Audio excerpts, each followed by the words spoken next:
নমস্কার and welcome back to CA Bangla. আপনারা জানেন যে দেশের মধ্যে ওয়াকআপ সংশোধনী বিল পাস হয়ে গেছে এবং সেটি রাষ্ট্রপতির স্বাক্ষরও হয়ে গেছে।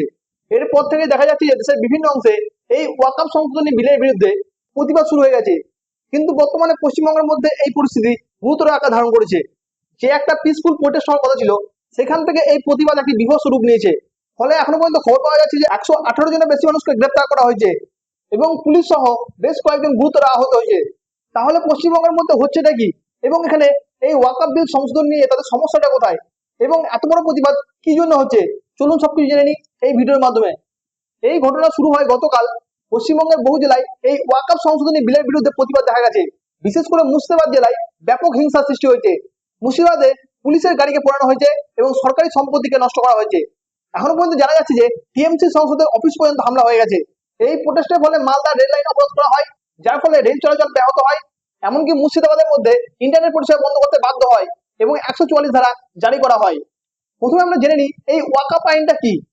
ওয়াকআপ আইন হচ্ছে 1950 সালে প্রাথমিকভাবে এই আইনটা চালু করা হয় এবং সেটাকে 1995 সালে সংশোধন করে একটা আইন তৈরি করা হয়। ওয়াকআপ বলতে এখানে বোঝায় ইসলামিক আইনের আওতায় দান করা কোনো একটা সম্পত্তি। সেটা যে কোনো কিছু হতে পারে, সেটা জমি হতে পারে, টাকা হতে পারে, বা অন্য কোনো কিছু, যেটা মানুষ দেয় মুসলিম সম্প্রদায়ের কোনো চ্যারিটেবল কাজে ব্যবহার করার জন্য। কিন্তু এই সম্পত্তিগুলি কিভাবে পরিচালিত হবে এবং এর রক্ষণাবেক্ষণ কিভাবে করা হবে, এর জন্যই তৈরি করা হয়েছিল এই ওয়াকআপ বোর্ডকে। এই ওয়াকআপ বোর্ড কেন্দ্র এবং রাজ্য দুটি স্তরে পৃথকভাবে পরিচালিত হয়। তাহলে এই সবকিছু তো ঠিক ছিল, তাহলে এখানে সমস্যাটা কোথায়? এখানে সমস্যাটা হচ্ছে ওয়াকআপ বোর্ডের যে জমিগুলো আছে, সেই জমিগুলো কোনো মানুষকে লিজে দেওয়া হয় বা মুসলিম সম্প্রদায়ের উন্নয়ন এবং রক্ষা করার জন্য ব্যবহার করা হয়। কিন্তু এখানে সমস্যা হচ্ছে বহু সময় ধরে এই ওয়াকআপের যত সম্পত্তি আছে, এই সম্পত্তির কোনো একটা ট্রান্সপারেন্সি দেখা যাচ্ছে না এবং অনেক সময় জমি দখলের অভিযোগ উঠছে। এই কিছুদিন আগে মহারাষ্ট্রতে একটা অভিযোগ উঠেছে, যেখানে বলা হয়েছে যে ইউপিএ সরকারের সময়তে বহু জমিকে বেআইনি ভাবে কেড়ে নেওয়া হয়েছে। এমনকি বহুবার সিএজি অর্থাৎ ক্যাগের রিপোর্টে উঠেছে যে ওয়াকআপ বোর্ডের পরিচালনায় ব্যাপক দুর্নীতি রয়েছে এবং যে অডিট করা হয় সে অডিটের অনিয়ম দেখা গেছে। 2011 সালে একটা রিপোর্টে বলা হয়েছিল যে waqf properties are under unauthorised occupation in many state, যেমন দিল্লি, মহারাষ্ট্র, কর্ণাটক, বিহার, পশ্চিমবঙ্গ। এইসব রাজ্যে বহু সম্পত্তির কাগজপত্র এখনো পর্যন্ত কোনো রকম ভাবে ঠিকঠাক নেই। আর এই কারণের জন্যই সরকার নতুন সংশোধনী বিল পাস করেছে। 2023 সালে পার্লামেন্টারি স্ট্যান্ডিং কমিটির রিপোর্ট অনুসারে এই কমিটিতে বলা হয়েছে দেশের মধ্যে 6,10,000 একর ওয়াকআপ জমি রয়েছে, যার বাজার মূল্য প্রায় কয়েক লক্ষ কোটি টাকা। কিন্তু এই জমির অধিকাংশ থেকেই কোনো আয় আসছে না সরকারের, অর্থাৎ সম্পত্তি আছে কিন্তু কোনো সৎ ব্যবহার হচ্ছে না। এছাড়া বলা হচ্ছে যে কিছু জমি বেনামে বিক্রি করা হয়ে গেছে বা লিজ বা দখল হয়ে গেছে। কিভাবে দখল হয়েছে? কিছু কিছু রিপোর্টে দেখা যাচ্ছে যে দিল্লির মধ্যে যে হজ হাউস নির্মাণ করা হয়েছে, সেটাতে ওয়াকআপ জমির অপব্যবহারের অভিযোগ উঠেছে। এমনকি বলা হয়েছে যে মুম্বাইয়ের কিছু রাজনৈতিক নেতাদের ঘনিষ্ঠদের নামে লিজে দেওয়া হয়েছে এই জমিগুলো। তার জন্য উত্তরপ্রদেশের মধ্যে 30,000 একর জমি পুঙ্খানুপুঙ্খ সার্ভে জানানো হচ্ছে। তাহলে এখানে সমস্যাটা কোথায়? এই বিল পাস হওয়ার পর মুসলিম ধর্মীয় সম্প্রদায় এবং সিভিল সোসাইটি গ্রুপগুলো অভিযোগ করছে যে এই বিলের ফলে মুসলিম কমিউনিটির ধর্মীয় সম্পত্তির উপর নিয়ন্ত্রণ কেড়ে নেওয়া হচ্ছে। আসলে এই বিলটা রাজ্য ওয়াকফ বোর্ড এবং কেন্দ্রীয় সরকারের অধীনে নিয়ে আসা হচ্ছে।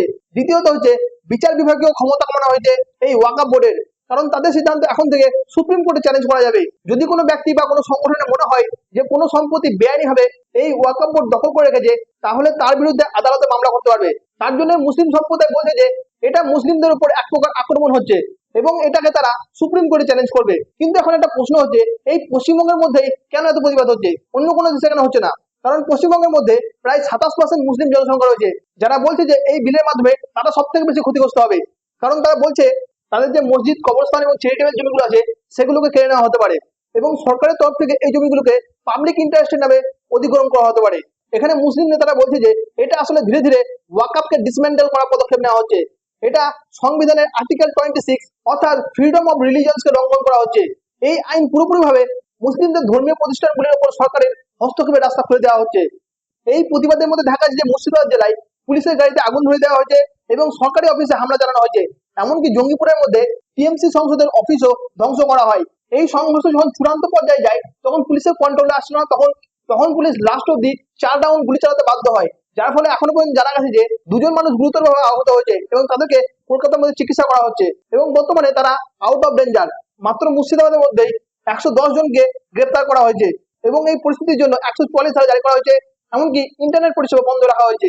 এখানে পশ্চিমবঙ্গের মুখ্যমন্ত্রী মমতা ব্যানার্জি এই ওয়াকআপ সংশোধনী বিলের নিন্দা করে এবং কেন্দ্রীয় সরকারকে দোষারোপ করে বলে যে এটি একটি অ্যান্টি মাইনরিটি আইন এবং সে আরো বলে যে এই আইন পশ্চিমবঙ্গের মধ্যে কার্যকর হবে না। এমনকি দেখা যাচ্ছে যে তামিলনাড়ুর মধ্যেও তামিলনাড়ুর যে সিএম এম.কে. স্ট্যালিন তিনিও বলেছেন যে এই আইন তামিলনাড়ুর মধ্যে কার্যকর হবে না। কিন্তু এখানে প্রশ্ন হচ্ছে যে কেন্দ্রীয় সরকারের তৈরি করা কোনো আইন কোনো রাজ্য কি এটাকে বাধা দিতে পারে? এটার উত্তর হচ্ছে কখনোই পারে না। কারণ ভারতীয় সংবিধানে ধর্মীয় স্বাধীনতা থাকলেও জমি বা সম্পত্তি যে ব্যবস্থাপনা এটি একটি কনকারেন্ট সাবজেক্টের মধ্যে পড়ে, অর্থাৎ কেন্দ্রীয় এবং রাজ্য উভয়ই এই আইন করতে পারে। এখানে মমতা ব্যানার্জির বক্তব্য হচ্ছে এই আইন পশ্চিমবঙ্গের মধ্যে কার্যকর হবে না। কিন্তু প্রশ্ন হচ্ছে একবার যদি এই আইনটাকে ইউনিয়ন লিস্টের আওতায় পড়ে তাহলে এই কেন্দ্রীয় আইনকে যে কোনো রাজ্য মানতে বাধ্যতামূলক, কিন্তু এটা তো কেন্দ্রীয় আইনই, তার জন্য এটা সব রাজ্যের মধ্যে কার্যকর হবে। এখানে বিজেপি অভিযোগ করছে যে পশ্চিমবঙ্গের মধ্যে টিএমসি সংখ্যালঘুদের উস্কে দিয়ে রাজনীতি করছে এবং বিজেপি বলছে যে যদি এই আইন কার্যকর হয় তাহলে সংবিধানের মধ্যে স্বচ্ছতা আসবে এবং জমি দখল রোধ করা যাবে। গতকাল দেখা গেছে যে পশ্চিমবঙ্গের গভর্নর সিবি আনন্দ বোস মুর্শিদাবাদের মধ্যে গেছেন এই পরিস্থিতির প্রদর্শনের জন্য।